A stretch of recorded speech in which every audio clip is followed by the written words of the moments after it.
Let's go back to week 11 in 2006. As your third year, you're on the road in Houston.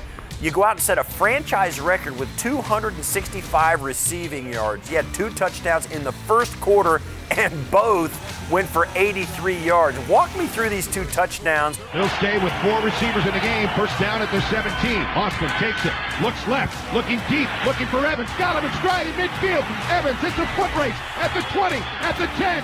Cruises into the end zone. Touchdown, Lee Evans. Again.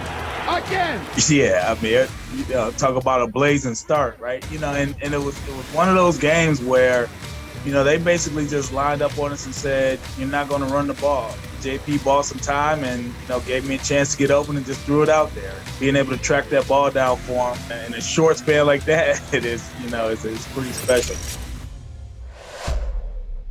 We are reliving the greatest moments in Bills history through the eyes of the legends who created them. This is Bills Legends Breakdown presented by Windows 11. I'm Steve Tasker, and I'm pleased to be joined by Lee Evans.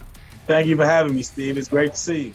Lee, you were a first-round draft pick in 2004 out of Wisconsin. As a rookie, you came in and exploded onto the scene. You set your career high and a Bills rookie record with 9 touchdowns. Not to mention you had a 5-game touchdown streak between weeks 12 and 16. What was your mindset like as a rookie? Yeah, I mean, that's all I was trying to do was just be a part of it. I mean, that team has so much talent on it, so much veteran leadership that, I was just trying to find a way to be a part of it. And there was a lot of guys who were, trying to help me along the way. Eric Mose was there, on the offensive end, and you had on the defensive end, Takeo Spikes, Nate Clemens, Troy Vincent, Lawyer Malloy, guys that I was able to work with every day in practice. So, as the season went along, I just tried to get better and better, and those guys were a big, big part of that. Yeah, you had so many huge games in that 5-game stretch your rookie season. Twice you had multiple touchdowns, once against the Dolphins and then the other against the 49ers. And when you look back, is there a game from that season, your first in the NFL, where it all clicked for you, where you realized you could be really a great receiver in the NFL? Well, I think it was more so just the run we went on, right? We started my rookie season, off to a bad start. And then towards the end of that year, we just went on a run where, everything just started to work offensively for us. And, defensively, we're, turning guys over, special teams, running kicks back. So, I can't say it was just necessarily me, just overall as an offense, we just really started rolling, really started clicking. And, just to be a part of that and make some plays in that and be impactful in that and helpful in that, was big. But you saw it took a whole team to do it. That was trying to be a part of that was special. Yes, let's fast forward. Let's go back to week 11 in 2006. As your third year, you're on the road in Houston. You go out and set a franchise record with 265 receiving yards. You had 2 touchdowns in the first quarter, and both went for 83 yards. Walk me through these 2 touchdowns and what was going on in your mind the rest of the game? Yeah, I mean, talk about a blazing start, right? And it was one of those games where, they basically just lined up on us and said, you're not going to run the ball. So it was man press, man-to-man defense, and we had a couple double moves on. You can see right there, JP bought some time and gave me a chance to get open and just threw it out there. That was one of the times where JP was able to show off his arm strength, and because he had a strong arm and he loved to let it go deep. So being able to track that ball down for him, in a short span like that, it's pretty special. Yeah. You also had to stay on Revis Island in 2007. There's just under 4 minutes left in the game. You guys are up by 3. JP launches you a bomb, and you just went up over the top of Revis. 85 yards later, it's a touchdown. You iced the game. What happened on this play? Well, this is just one of those plays where, JP, like I said, he would just throw it up there and just give me a chance. So, when he did that, and as a receiver, if you got the trust of your quarterback, that means everything. So if he was, just throwing it up there trying to give me a chance, I wanted to do everything I can to, try to come down with it.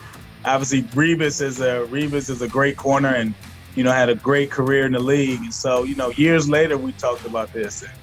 You know, it was just a dogfight. You know, you talk to him and he'll say, you know, the safety knocked him off. But, you know, it was a good fight, and we had a lot of battles, you know, throughout the year. But, you know, obviously this one is a good one to show. I wanted to ask you about another catch in 2008. You had this one-handed grab against the Chargers. You were lined up against Quentin Jammer. Trent Edwards this time threw you a fade route, and you went up one-handed it against your helmet, and you got 2 feet down. Walk us through this play.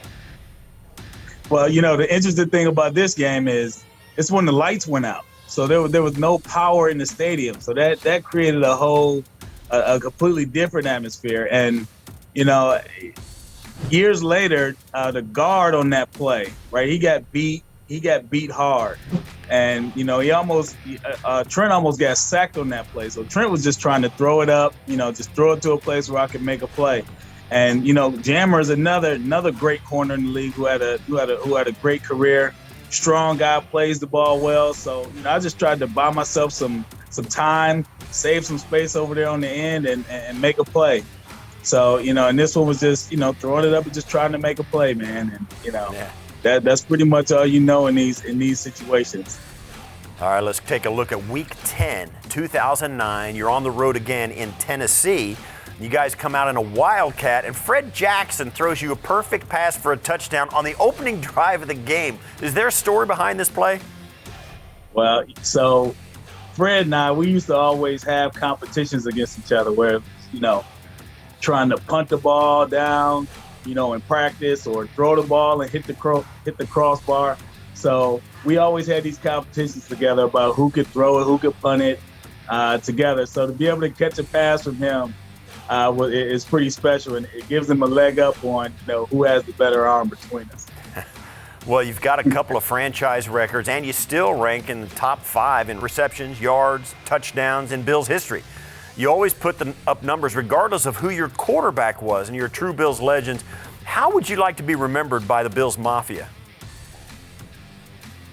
You know, somebody who went out there, worked hard every day, you know, gave everything I had, and you know, and playing with so many guys, and, you know, trying to be a part of this story, you know, Buffalo Bills franchise. You know, I tried to do my part. And, you know, with all of the guys that came through in dealing with the Buffalo community, I think I just tried to be a stand-up guy and lead by example. So, you know, that's what I tried to do, and that's kind of how I try to live. And, you know, and Buffalo's been great with that. Lee, thanks so much for doing this. Welcome back to Buffalo to help us relive some of your great moments, and appreciate it, and good luck down the road. Thanks, Steve.